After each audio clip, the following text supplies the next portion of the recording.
Hello, everyone, and welcome back to TalkEZ English. I'm Lucas. And I'm Mizu. Hi, friends. Hello to everyone watching us from all around the world. No matter where you are right now, at home, on the bus, or at work, we're really happy you're here, learning English with us today. So, Lucas, how was your day? Pretty good. Simple day. Some work, a coffee, and trying to slow down a little. What about you? Very similar. A normal day. Small things. And, of course, thinking about English. Always English. And today we're talking about something very small. But very confusing for many English learners. Yes, to and for. People ask us all the time, should I say to you or for you? When do I use to? When do I use for? Don't worry. Today we'll make it simple. One clear idea, Real examples. and English you can use every day. And before we start, if you enjoy learning English in a simple and natural way, please like this video, share it with your friends, and subscribe to TalkEZ English. All right, let's get started.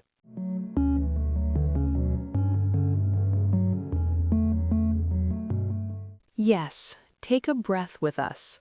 To and for are not scary words, They're very small words. but for many learners, they feel very big. People see them everywhere, books, messages, movies. And they start thinking, oh no, which one is correct? And that feeling creates stress. But today, we don't want stress. Exactly, because when you feel stressed, English becomes harder. So let's slow down. There are no tests here, No wrong answers. just understanding. To and for are small, simple words. But they express different feelings. And that's the key word today. Feeling, not rules. Most learners get confused because they try to translate in their head They think in their own language first, and then push English on top of it. but English doesn't work that way. English is about patterns. And about how things feel when you hear them. So today, don't translate. Don't analyze. Don't panic. Just listen. Feel the meaning. And trust yourself. Yes, because this is the heart of today's lesson. Many future sentences will suddenly feel easier.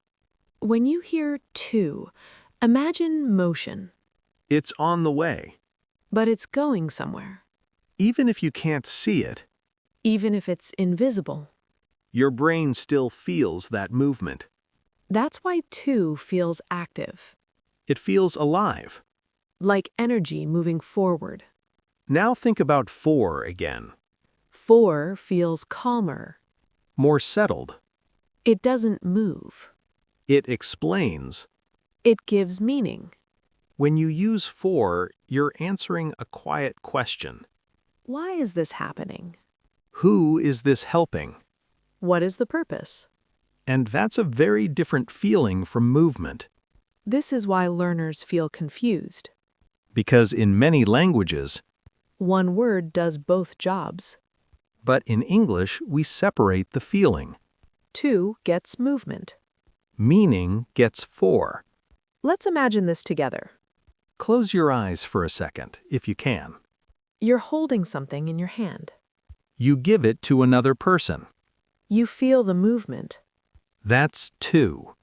Now imagine you bought something, Not to give right now, but because someone needs it. or because it helps them, That feeling, is for. same action in real life. Different feeling in English. And English cares a lot about feeling, More than rules. more than translations. That's why today we keep saying, Don't translate. don't panic. Just notice the feeling. Let's say it one more time, slowly. To is about where something goes. Direction. Movement. From here, To there. for is about why we do something. Or who benefits. Purpose. Meaning. You don't need to remember this perfectly today. Your ear will learn with time. Your feeling will get stronger. And one day you'll use to and for? Without even thinking. That's the goal. Natural English. Calm English. Confident English. And now that this idea is clear, We can start using real examples. slowly, Simply. together. Let's start with the most common use of to. The easiest one. The most natural one. Direction. Where you're going. Think about movement. Your body moves. Your mind moves. You are in one place right now. And then you change that place. You don't stay. You go. You start here. And you go somewhere else. That feeling is very important. Because English loves this idea of movement. For example, I'm going to work. very natural. Right now you're not at work. But you're on the way. Maybe you're getting ready. Maybe you're already outside. But in your mind, you're moving. And English shows that movement with to. After work, you might say, I'm going to the gym. or I'm going to the supermarket. home to the gym. Home to the supermarket. You can imagine the line. You can imagine the arrow. Start point. End point. Let's look at another example. She walked to the bus stop. She starts here, Walking. and she arrives there. You can see the whole scene. Her steps. The distance. The arrival. To helps your listener see the movement. And this idea works for short distances. And for long ones. It works in your city. And around the world. We're flying to Sydney. We're traveling to Japan. Different city. Different country. Big movement. Still to. So don't think small or big. Just think movement. Your feet move. Your body moves. Your plans move forward. Your life moves. Remember this feeling. You move from here. To there. That's it. Here's a simple test you can always use. Close your eyes for 1 second. Imagine drawing an arrow in your head. From the start, To the end. if you can see that arrow, To is probably correct. no stress, No grammar rules. just movement. Just feeling. And once this feels natural, Everything else becomes easier. Now let's take it one step further. same idea as before, Same feeling. movement. But this time, the destination is not a place. It's a person. Something moves to someone. One person gives, Another person receives. and English shows that movement with to. For example, I gave the keys to my brother. Perfect example. A very clear picture. You are holding the keys. Your brother is standing there. You move your hand The keys leave you. and arrive with him, That movement is important. because to shows the receiver. Let's try another one. She sent an email to her boss. You can't see the email. But your brain still feels it. It starts on her laptop Travels through the internet. and finally arrives with her boss. Even invisible things can move. Ideas move. Information moves. Language moves. And we use this idea all the time when we speak. Every day. Very naturally. Can you explain this to me? The explanation moves From your mind. to another person's mind. Can you tell this to her? The words move. Please send the file to him. The file moves. Let's say something important here. To is not only for physical things. Not only for objects you can touch. It's also for things you can't touch. Thoughts. Ideas, Advice. feelings. That's why these sentences feel natural. I sent a message to my friend. Don't say that to her. Can you talk to him later? In every sentence, Someone receives something. maybe a message, Maybe words. maybe information. and the feeling is always the same. Something goes from one person. To another person. That's the key. So here's a helpful question. Ask yourself gently. Is someone receiving something?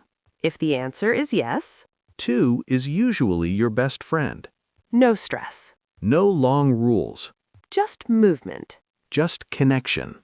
And the more you notice this, The more natural your English becomes. one small word, One clear feeling. and suddenly, English feels lighter. Now let's look at another very common use of to. this one appears everywhere in daily English. You hear it in conversations. You hear it in movies. You hear it in songs. And sometimes this is the part that makes learners stop and think too much. Because it doesn't look like direction. It doesn't feel like movement. And that's okay.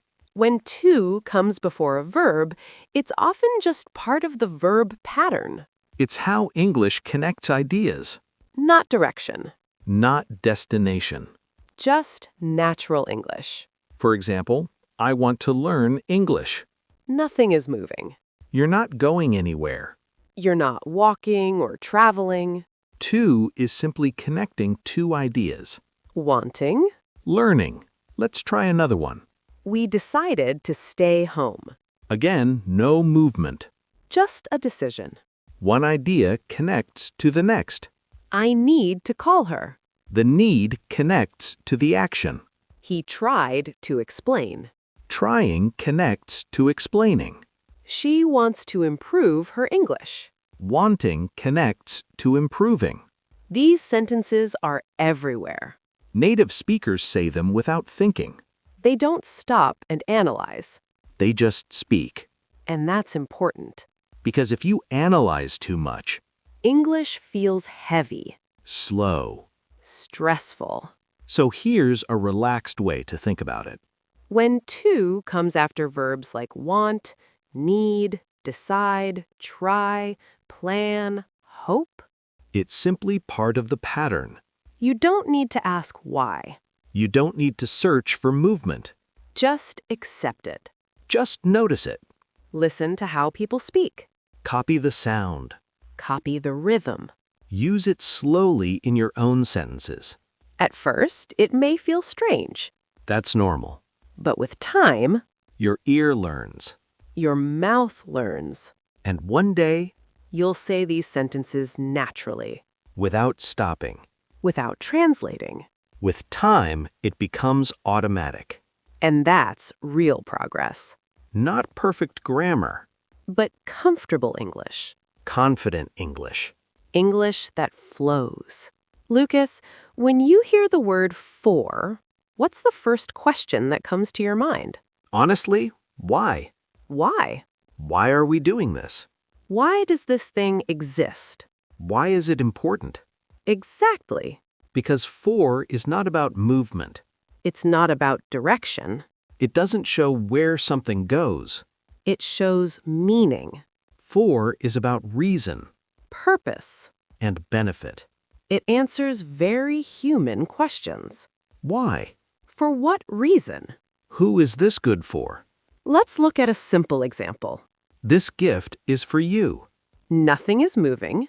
The gift is already here. You're not watching it travel.